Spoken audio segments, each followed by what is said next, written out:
one thing that unites all Australians is that, deep down, we all think we're red-hot drivers.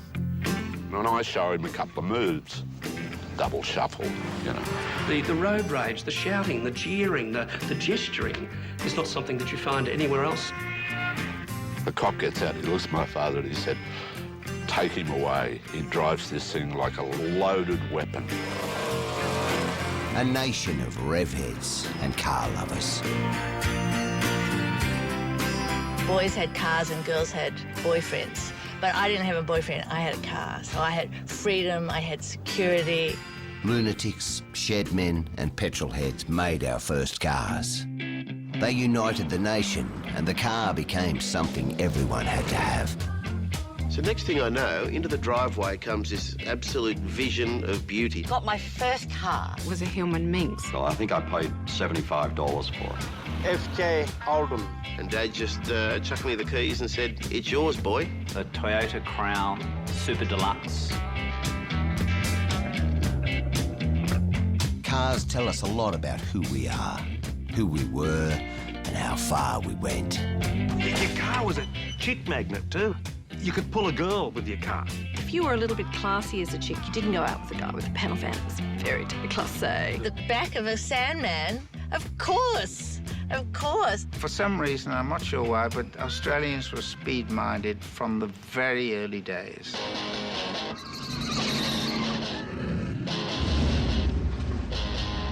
Uh, 140, 145, 150, 155 miles an hour. Brabham, however, roared away to victory. New heroes emerged from the intoxicating fumes. Brocky was just a legend. His connection was so powerful, he dreamt his races. This is our four-wheel history. The roads, the suburbs, the fanging hoons. There goes another bonehead, you know. There goes another bonehead, you know. And the double demerits. We got home. We got home. I said it's a thing in Australia, isn't it? I mean, you have to drive. You're too pissed to walk. This is a series about the ever-changing view from the windscreen of Australia's wide-open roads.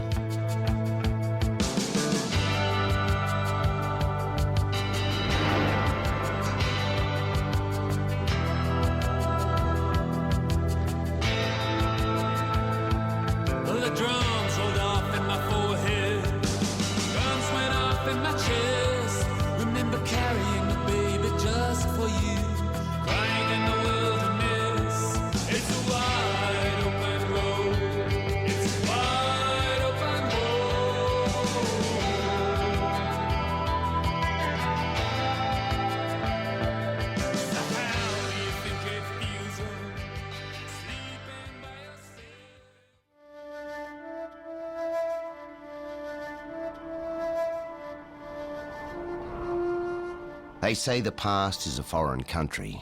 They do things differently there. Over 100 years ago, at the start of the 20th century, Australia was a very different place. We were 6 colonies of misfits, wild colonials, Aboriginals, Chinese, and camel traders. No country for the faint-hearted. The sheer size of the island, rugged and difficult to cross, was a barrier to forming a nation. We had only a dinky rail track in each state, all with different gauges, or you boarded a steamer. Otherwise, it was horses. It fell to a wild bunch of mavericks, cranks and petrol heads to connect us. In the first half of the 20th century, they would break through the inland. They would connect the cities. They would give us our own car. They would make Australia a car nation. This is how it happened. In 1896, in Detroit, Michigan, a plant worker called Henry Ford made his first car. It looked like 2 bikes joined together.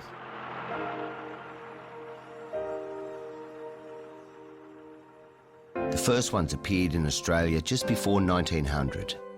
Necessity had made us a nation of shed inventors. So we began to make our own.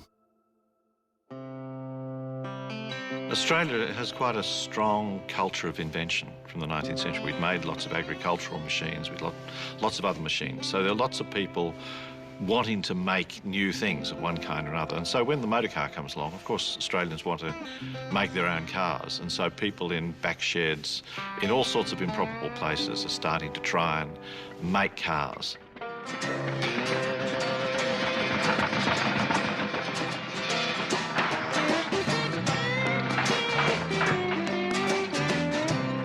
In Mannum, South Australia, David Shearer built our first car, driven by steam. When it hit the road, it spooked everyone. The horses were not used to it, and much profanity was directed at my head by the drivers of horse-drawn vehicles. David Shearer. Shearer was ordered to have a man walk in front of his car with a red flag. But it didn't stop the idea taking off. The race was on to make our own cars. They came in surprisingly different shapes and sizes.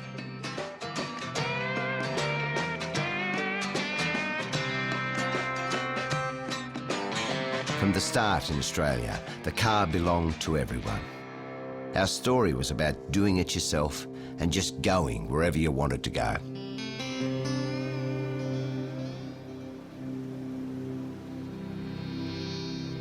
Our first petrol heads wanted to conquer the Australian landscape.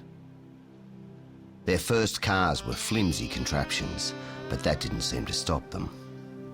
In 1907, Harry Dutton and Murray Aunger set off from Adelaide. They decided to drive to Darwin. What they found was it was much more difficult than they imagined. Day by day, they struggled through the sandy, very notorious Depot sandhills south of Alice Springs around the Fink River. They had to lay down strips of calico to move across. They had to bash their own way through the scrub. They got north of Alice Springs and they finally had to give up because of mechanical failure. But the next year they tried again. With a lighter vehicle, they found their way to the broken down car, fixed it, then drove on to Darwin and national acclaim. It was seen as the beginnings of that desire to, whatever it cost and however long it took and however much money and pain and heartache and agony, that was a huge achievement, to take a car through the centre of Australia. And before too long, people were trying to do it east to west, which was an even much more difficult kind of enterprise. It would take a special kind of knucklehead to cross the continent from west to east. Francis Birtles was an unstable veteran of the Boer War, cycling around Australia for the 8th time. Incredibly, he ran into Dutton and Aunger on their way home. So here's this bizarre meeting between Dutton, Aunger and a bloke called Francis Birtles. And Birtles was a well-known cyclist, but I mean, so they knew who he was, but this incredible chance encounter out in the middle of nowhere, so they boil the billy and Birtles tells them to look out for the snakes, and every time he sees a snake, they like the shiny bits on me bicycle. I have to get off with a stick and club him over the head and get back on the bicycle. Here's another snake. And so they're just sitting there looking at this lunatic. Dutton and Aunger's modern machine captivated Birtles. He was already Australia's greatest cyclist. If he could lap the country on a bike, what could he do in a car? The answer would make Francis Birtles our first motoring hero. I think at that very point, that's where the spark for Birtles happened, that he realised that actually the motor car was the way to open up Australia. In the cities, the motor cars demanded a fundamental change in the way we lived our lives. Cars caused incredible mayhem in Australian cities back then. Urban dwellers in particular had to kind of re-gear to a whole different way of being. A common accident, a common cause of fatality was people would step off a tram on the wrong side and be collected by a car. Cars were the future, and the future was volatile. people talk about killing by motor cars. It's really only in the 1920s that we evolved the vocabulary of talking about accidents, which of course blames nobody. The first petrol heads needed to convince the country that the car could be trusted to do what the horse had done, and more. That's when Harry James, the great uncle of racing legend Peter Brock, stepped forward. Harry was an early rev head, an ideas man. He worked for the new Dunlop tyre company in Melbourne, and he wanted to prove that cars were safe and reliable. Harry conceived a reliability trial, a mass car race between Sydney and Melbourne. How many cars can do it, and who can do it fastest? Broke down at a truck stop. Got wet sweat under a hard top. The idea captured the public imagination. Wrong directions are shown. The bad horse track was murder on the car wheels. One day, it would be called the Hume Highway. There were lots of handicaps on the roads. They were cluttered with broken horse shoes. When you drove your car, you drove over these razor-sharp bits of thing. So punctures were a way of life. Windburn crossing white line. But for some of the race, the drivers, like Mrs. Thompson, opened up the throttle like never before. Finished our fifths, it's back. There were no speed limits outside the towns and cities, and in places, the cars were flying like the wind at 25 miles per hour. The Observer.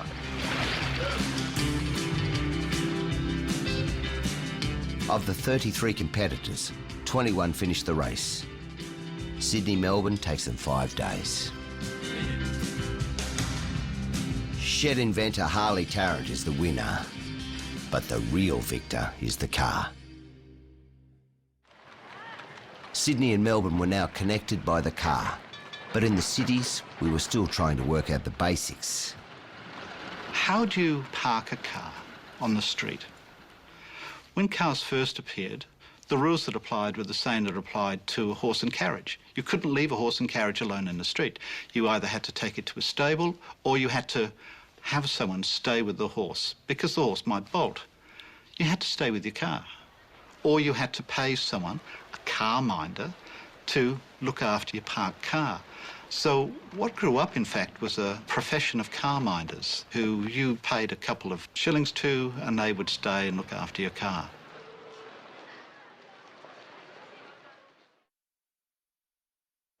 After driving south to north, the next challenge was to prove we could drive across the continent, west to east. Many people thought that would be impossible. Adventurer Francis Birtles was the first to give it a go. The 20th century was this age of technology, and there was a sort of a renewed enthusiasm for exploration in the middle of Australia, and the motorcar enabled you to do this. Birtles had been a mercenary in the Boer War. He could shoot, he could photograph, he could write. He was a great navigator and bushman, and he would need all those skills to come together for the most epic trip of his life. My companion was Sid Ferguson, skilled in the queer ways of motors. Oh, we had a massive kit. Spare parts, axles, shovels, bedding, and water for 1,000 miles. As guardian over all our possessions was Rex, the first dog to face the transcontinental journey from west to east.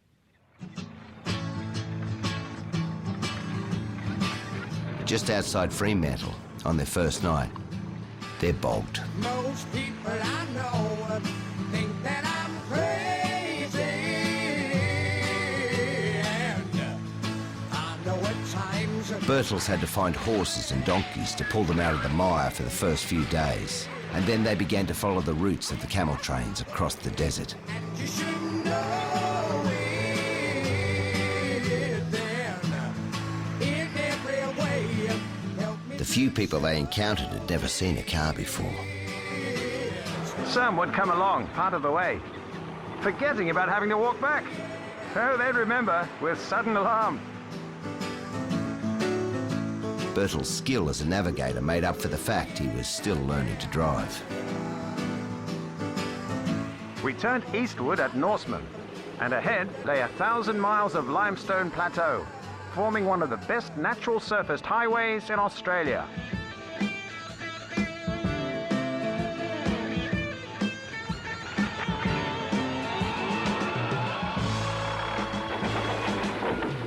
I think he's a direct descendant of, of Burke and Wills. I mean, Burke is the kind of crazy man, in some ways, of 19th century exploration. Birtles might be regarded as one of the crazy men of 20th century exploration. After 4 weeks and 4,000 kilometres in the desert, it snowed. From the Blue Mountains, amidst a fairyland of snow, we looked out over the plains and saw the smoke haze of Sydney. Francis Birtles. No one knew they'd made it until they hit Sydney's Parramatta Road. Nothing could stop Francis Birtles. He has the most amazing resilience. That's one of the most fascinating things about him. He makes Indiana Jones look like a wallflower. He is the most extraordinary, unsung Australian hero. Francis Birtles proved that we could prevail over one of the hardest places in the world, the Australian outback, and conquer it with the new machine. That didn't just open up the country, it opened up our minds.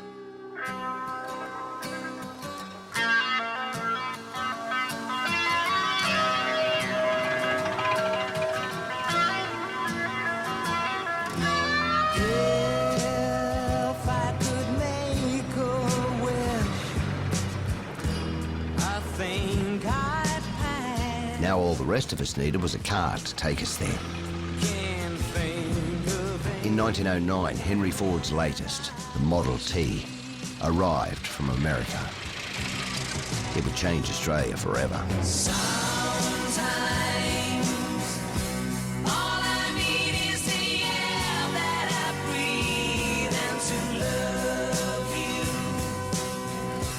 With high ground clearance for the shocking Aussie roads, easy to drive and tough as a boot, the Model T was the one that got us hooked.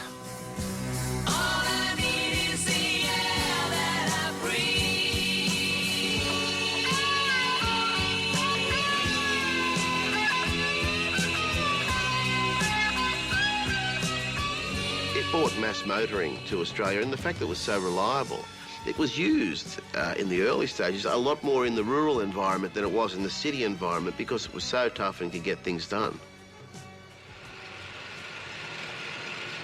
All of a sudden, thousands of cheap cars were being imported from America.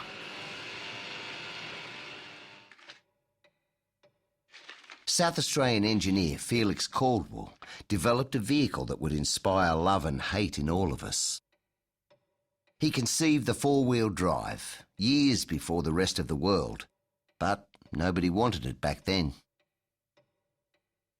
Harley Tarrant designed, built and sold 12 cars, but Ford was selling millions worldwide. Tarrant gave up and became a rich Ford dealer.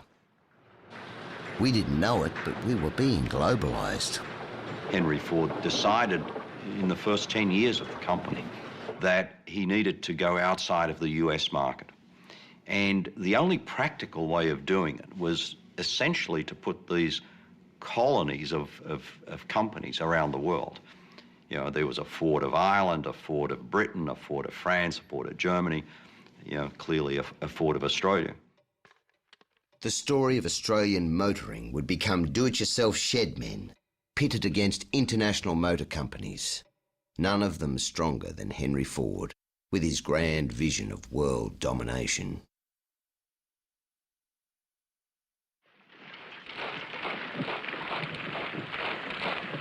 World War I was a traumatic coming of age for Australia.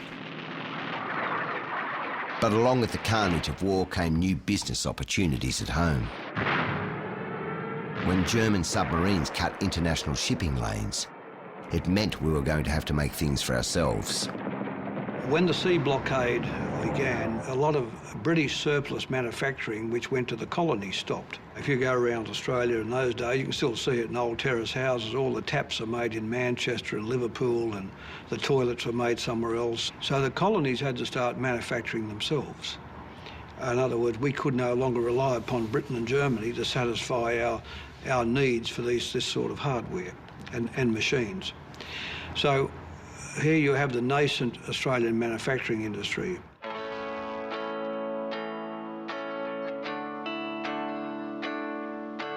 A horse carriage and saddle company in Adelaide called Holden made one car body in 1914.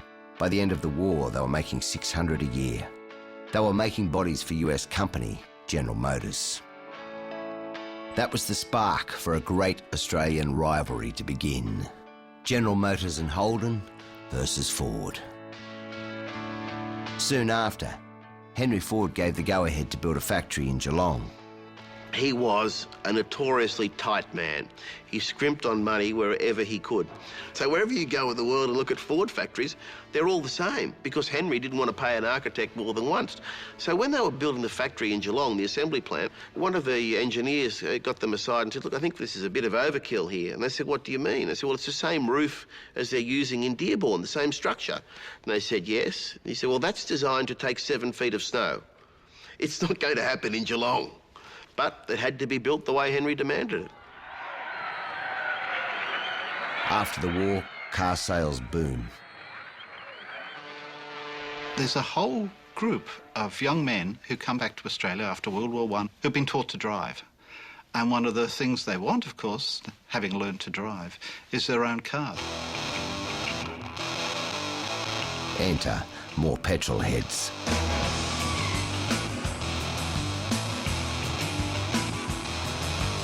For some reason, I'm not sure why, but Australians were speed-minded from the very early days.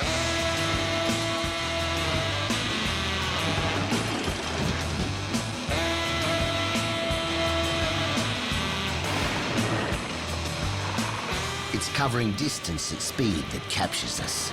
And it's Sydney-Melbourne that is the focus. I'm intoxicated with the thrill of driving a car. It's the most breakneck thing in the world, and my toes seem to curl up with the most awful joy.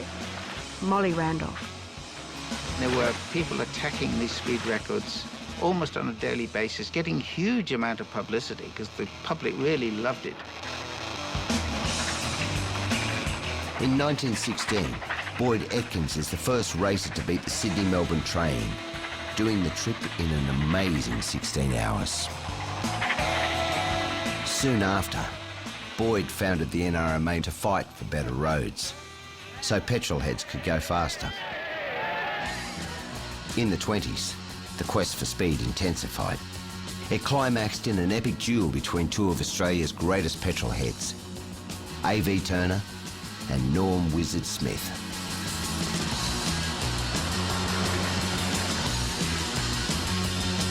Like a snake calling on a phone.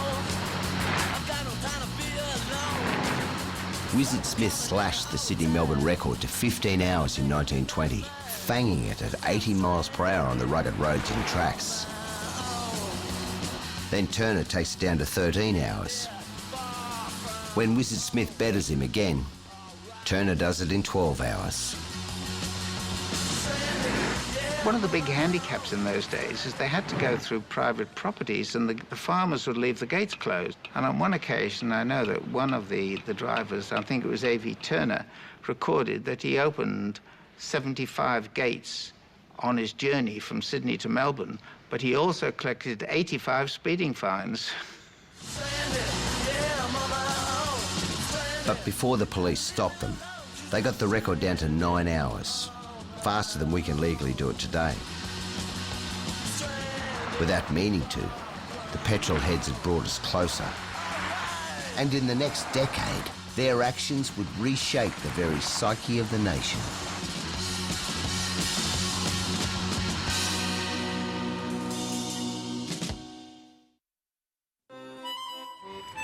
The 20s were a time of peace and growing prosperity. It was the motor age, our version of the jazz age. A sense of adventure was in the air. For women, it meant more freedom, and the car was a way to embrace that change. Alice Anderson was a mechanic, and in the 1920s, she was the most recognised woman in Melbourne. There was one motor garage at least in each large city, a high-profile, fashionable motor garage that was run by women. The clientele was some of the elite men of society who came to women's garages. Women's garages were thought to be the kind of fashionable, ultra-modern way that car culture was going to develop. The Alice Anderson garage in Kew was something we hadn't seen before and haven't seen since. Out in the sunshine, a young woman in a silk white shirt and tie and brown breeches and leggings was operating one of the 3 petrol pumps. Another, pink-cheeked and dark-eyed, bent busily over a lathe. In the garage, Miss Heather Buchanan and Miss Edith Treblecock. At 18, she's the baby. The girls know what their mistress stands for. The Herald, September 1926. Alice and her chauffeur girls broke through conservative Melbourne and became an institution. This gallant little band have 5 cars of their own. There's a Phyllis and a Natalie. There can be no one who would not wish them luck. Melbourne Herald. Everybody's noticing the motor car. There was nothing else in people's lives quite that shiny. Things weren't painted. You didn't waste good money on a coat of paint. But cars were gleaming, and they were this incredibly powerful emblem of machinic modernity.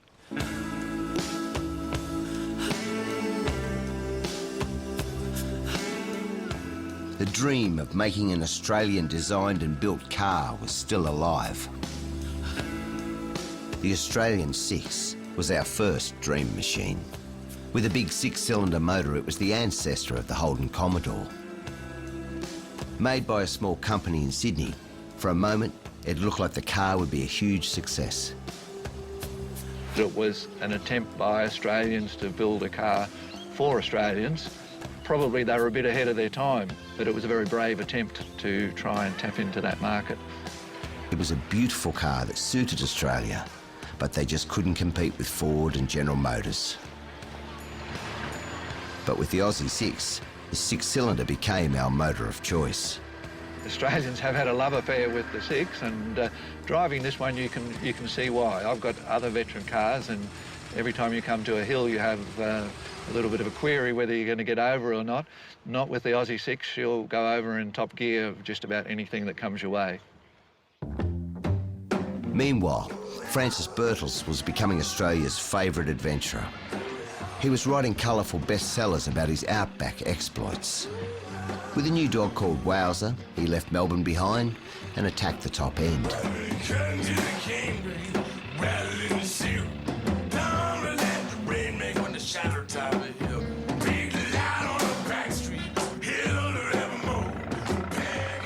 He came from a time before there were motion pictures, of course. This is how people became excited, and it was like an action film when you read a Frank Birtles story. They lived vicariously through his wild adventures and things going wrong and stuck in the lignum grass and snakes and crocodiles, and you know he really was a Crocodile Dundee type character. On the back, Johnny on a blind man's king. A yellow bullet with a rag out in the wind. Camped by a freshwater river, a croc crawled out with a big barramundi in its jaws. Fired a bullet at it. Sweet dreams.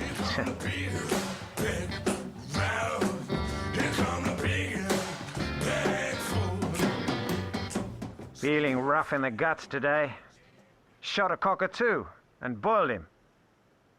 Birtles made friends along the way. He relied on Aboriginal people to save his hide. In Birtles' time, he was able to go and see things not many white Australians had seen, and he struck up a particularly good relationship with Aborigines. He had a great empathy with them, and which was sort of unusual for the time, I suspect. One of the great things he did was take an extensive amount of photographs of Aboriginal people in their normal environment, not sort of tricked up things that people will want to do in the early part of the century. They were wonderful anthropological photographs looking at the Aboriginal way of life way out in places that no one else would even dare go. For Aboriginal people, it was the start of their fascination with the car.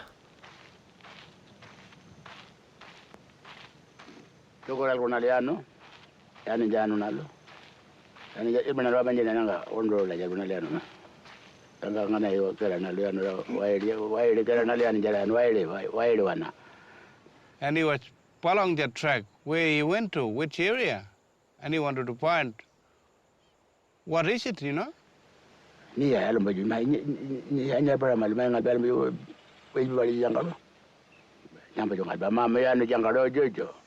Next minute, that same old carbon come back, and they would have been tucked down.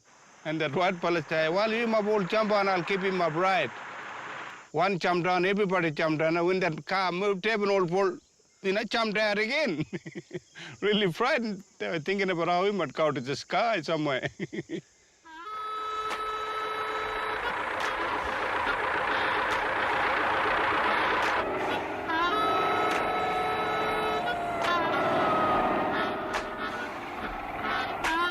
The influence of Birtles' adventures is supremely practical. From now on, the mail starts to get through to the back of beyond. A legendary postman called Tom Cruise gets behind the wheel. And the era of road freight begins.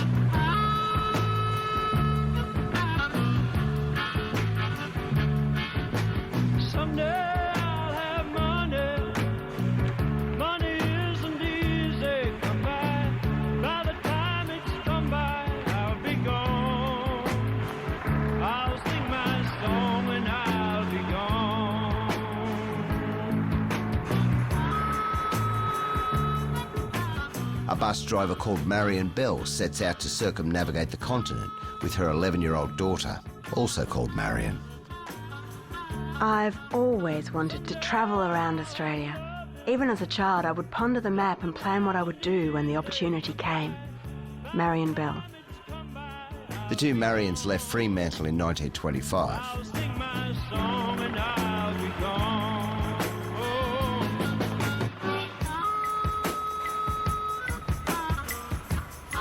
The newspapers regard their trip as foolhardy.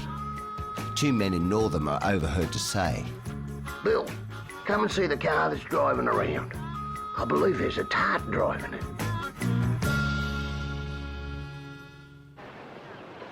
When they succeed, the country is gobsmacked.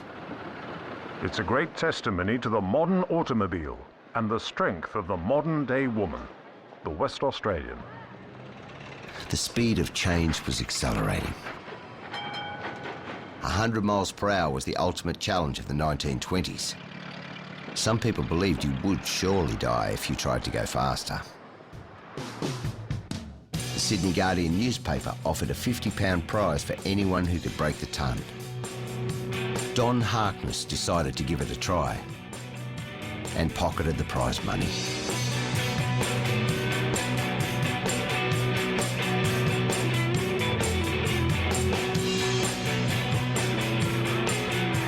Next, the world record. Harkness designs a car around a V12 RAAF super engine called the Enterprise, a mean-looking Batmobile. He put a laconic Wizard Smith in the cockpit. I am leaving in a few moments to attempt to break a world's land speed record, and I feel very confident of success. Here we are.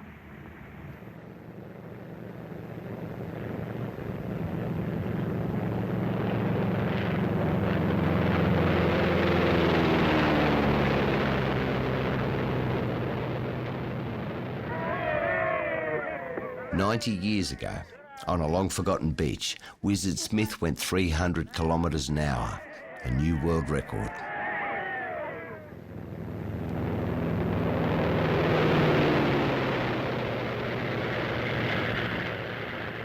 If Australia could build the fastest car in the world, what else could it do?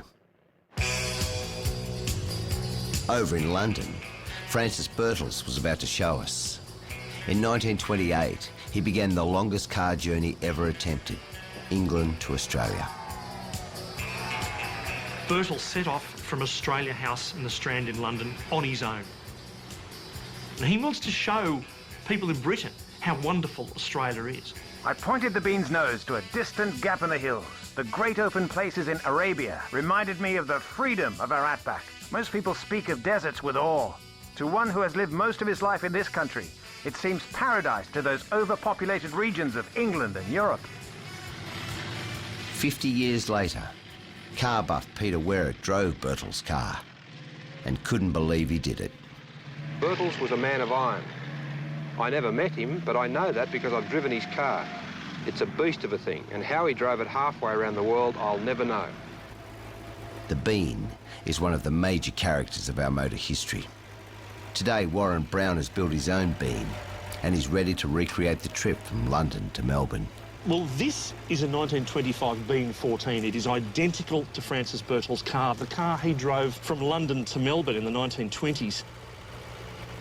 I just want to know what went on inside his head. What sort of a person was Francis Birtles that he could decide to just set off into the unknown and then hopefully materialise at the other end? Here we go.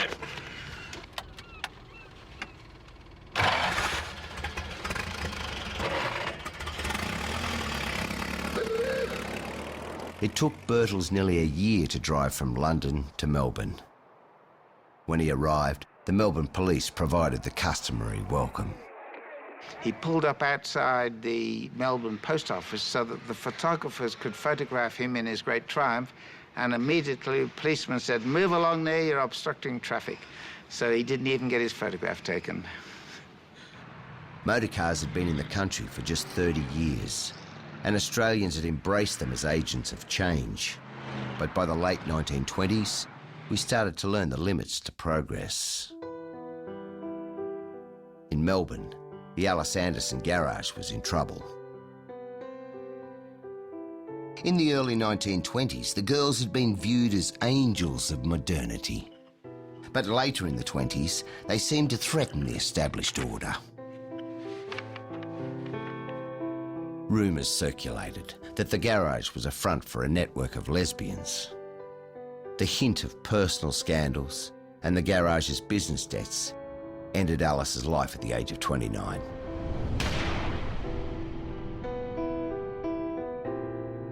The inquest found it was accidental death while she was cleaning a pistol.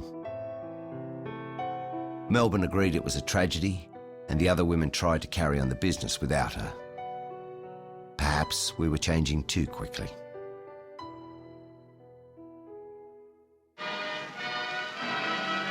The Depression year.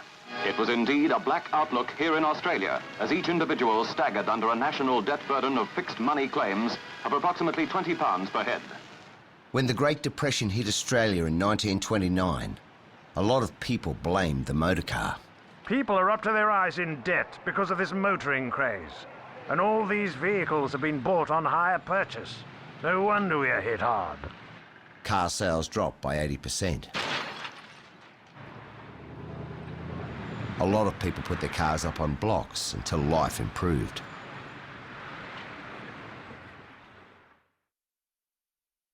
But in dark times, cars offered distraction, the thrills and spills of a new blood sport in our own coliseums.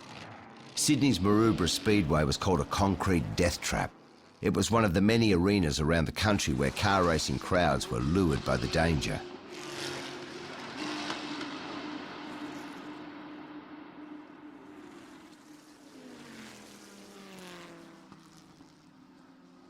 The roads could be just as lethal. I found a lot of photographs of car accidents. It's astounding how badly damaged the cars are in many photos. It indicates that they hit each other pretty hard and they were going pretty fast. A recurring riff with these photographs was that where there'd been violent crime, murder or serious assault, there'd rarely be any bystanders, very few bystanders. But when there was a car accident or a truck accident, big numbers of people would turn out. There's this sort of almost carnival, festival mood around the thing. Sort of like slain beasts, and it's almost like the locals have come to gather around the slain beast. And there's this strange mood in a lot of the photographs, almost of celebration.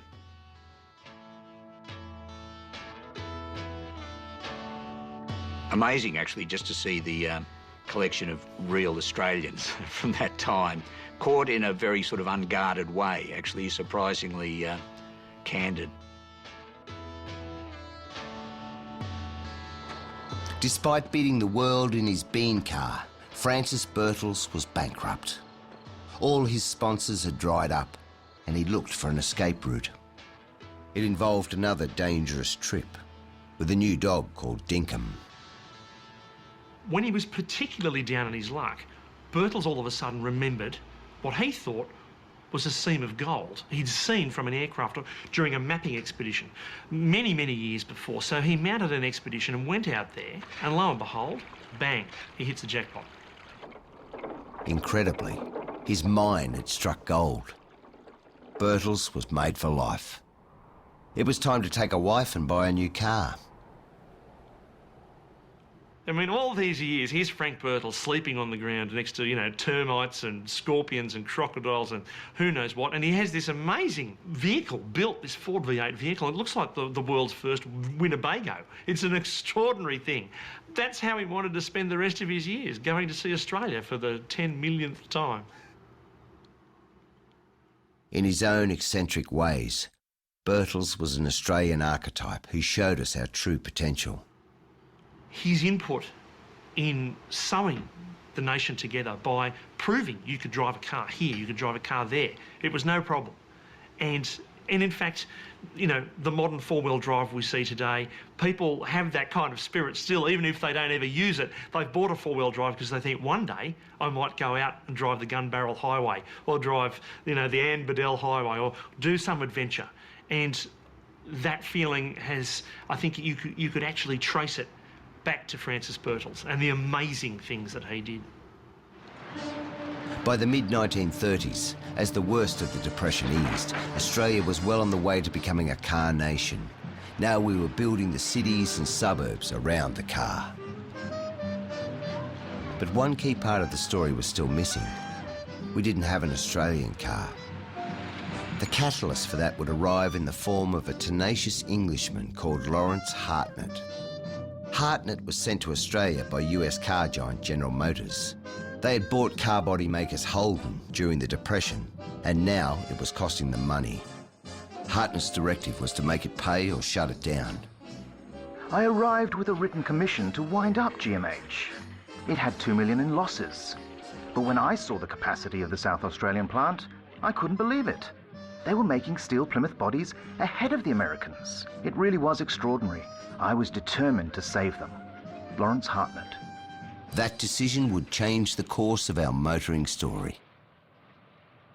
Hartnett wasn't a traditional company man. He ordered the GMH team to innovate and to change American designs where it suited them. Soon his designers were proving themselves with some world firsts.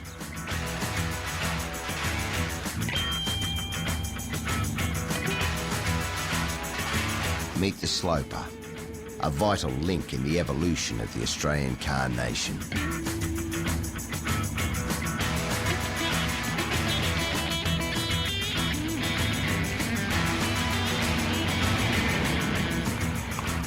Its engine and wheels came from America. It was badged with an American name, but for the first time, we designed the shape to suit us. We built it at GMH, and it was the world's first all-enclosed coupe.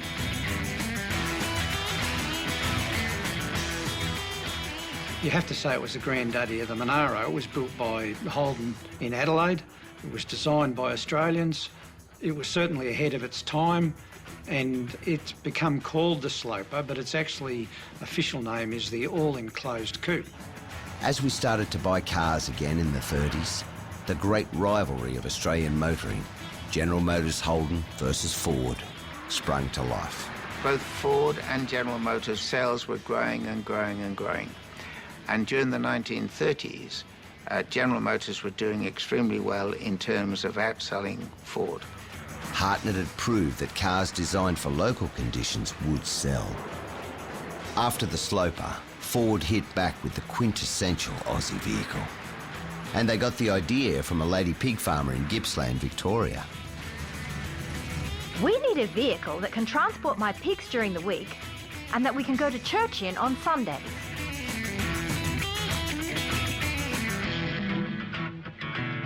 So pigs and religion gave us the ute. and Ford designer Lou Bant brought it to life. This was the first production-built coupe utility in the world. It was built at the Ford Works in Geelong.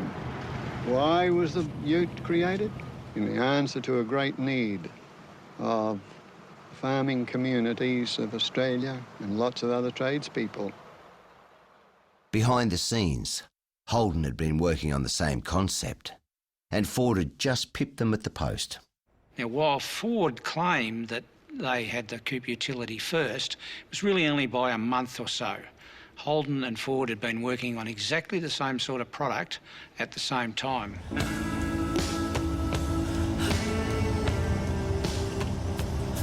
It's a design we still love. Oh, it's just so comfortable. These seats are wonderful. They're the original old-fashioned pressed Dunlop pillow. And the upholstery was all done on an old Singer sewing machine. Pam, the ute granny, is still winning awards for hers. I think it's just got really nice lines and it looks nice travelling along the road. And the best contours I really liked were the two O's on the end of the two that made $200. That's what it cost me. Under Hartnett's leadership, Holden was back into profit within 2 years. The next challenge was the holy grail of Australian motoring, making a mass-produced all-Australian car that people could afford. Hartnett wanted to be the man to make it happen. He was hell-bent on making a car for Australia, and he had several of us working as engineers, working on a car as a proposition. He told his designers that the project was top secret. Don't tell Detroit. Hitler's Volkswagen gave him the proof that a low-cost people's car could work, and the Second World War gave him the opportunity to make it happen. The GMH plant made armaments during World War II, and Hartnett found himself on a government post-war planning committee. When asked what to do with all the returning soldiers, Hartnett said, "We can give them jobs if we build our own car." Prime Minister Chifley and the government backed him. Hartnett headed off to America to convince the Detroit bosses that an all-Australian car would make them money. Not one of them had ever been to Australia, so many things I said were a great surprise to them. The tendency to interpret Australia as a big country of open spaces with a man on a horse with a bunch of sheep in the background. Not only sheep, but communist sheep. General Motors boss Alfred P. Sloan didn't trust Australia's socialist Labor government and was suspicious that Lawrence Hartnett had got too close to them. Mr. Sloan was very anti-Australia and asked me, was it true the Australian government in the main owned the railways? And I said, yes, that's true. He said, what a goddamn socialist crowd that must be. I said, well, they even own the telephones. Well, that was almost rocked him on his chair. He made a very pointed question to me. Well, Larry, supposing we said go ahead, would it be the Chevrolet or the Vauxhall or the Opel? And I said, none of them. It would be designed for low volume for the peculiarities of Australia. Much to my surprise and relief, he says, goddamn good horse sense. So that was an approval. But the approval came with a proviso. Hartnett would have to use a low-cost General Motors prototype and some of the American designers. On the Australian side of the team was a young Jack Rawnsley. See, Hartnett designed a car for Australia, and he, naturally, was trying very hard to push his ideas, but they wouldn't have it. They said, no, we're designing the car, we'll do it our way. The designers were shown an old 1930s Chevy prototype that roughly matched the dimensions of what Hartnett had proposed, and they were told to make it work. So that saved them months of lead time in terms of a specification for what the car, the Holden, would look like. The Aussie team made it right for Australia. They made it high off the ground, toughened the suspension and got it ready for our shocking roads. Back in Australia, there was much speculation about the new project. Names for the car were tossed around. First it was the Canberra, then the Anzac. But finally they decided to name Australia's first car after the company itself, the Holden. As the new car was gathering speed, the Detroit bosses pushed Hartnett out at the last moment. He was recalled to Detroit for some retraining. Then the launch of the Holden stopped the nation.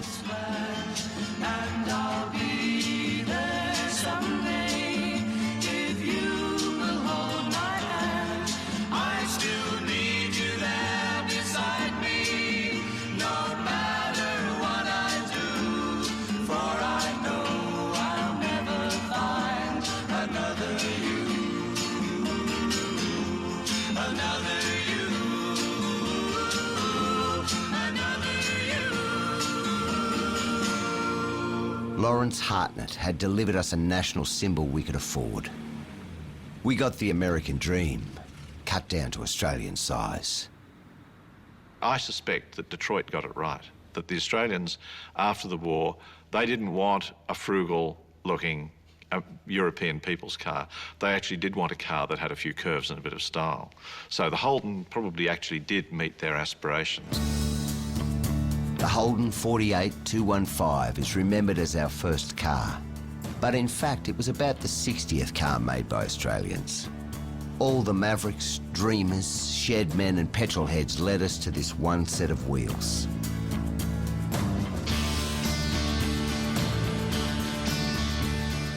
The birth of the Holden was a huge shot in the arm for the country. It came to represent our nationhood, hard, rugged, with room for everyone. None too pretty, but with a few curves.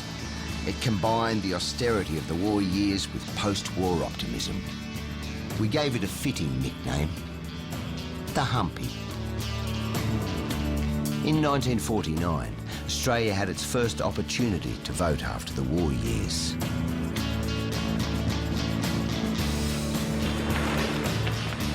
The Australian car was a powerful symbol to fight for, and both sides of politics wanted to claim it. Chifley's wartime government had paid for the Holden, but he was about to be overtaken by the future. Communities were pretty, they wanted to put wars behind them and move to the new era, so your footwork had to be pretty good. Chifley's footwork simply wasn't good enough. Menzies, the smooth-talking opportunist, beat him. Petrol had been rationed since the war. That gave Menzies the opportunity he needed. The government has made a mess of the petrol problem. In the 49 election, Menzies addressed his opening campaign at the Canterbury RSL Club in Victoria, and there were thousands of people gathered for the policy speech, many of them overflowing into the streets outside where they were sitting in their cars and listening on car radios. We believe that petrol should have been got. Halfway through his speech, Menzies made the promise that he would abolish petrol rationing. We shall make it our business to get it in adequate quantities. And suddenly the crowd in the hall erupts, and the people outside in their cars all honk their horns in approval. That decision, or that recommendation that Australia should abolish petrol rationing, was in many ways symbolic of that turn. You know, Australia was going to go towards liberty, opportunity, freedom, and it was going to drive there in a Holden car. Menzies won the 1949 election in a landslide.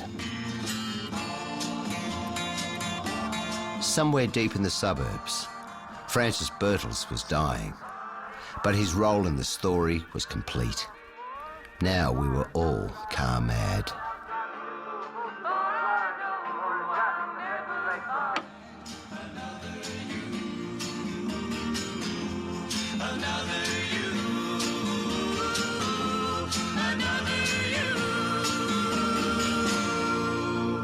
Australia was ready to hit the road.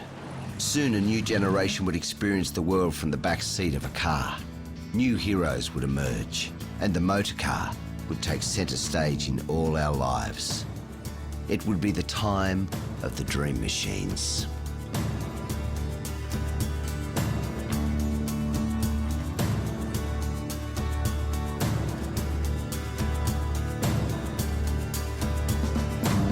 Join us next week for a look at the dream machines that fueled our fantasies when Wide Open Road continues next Sunday night.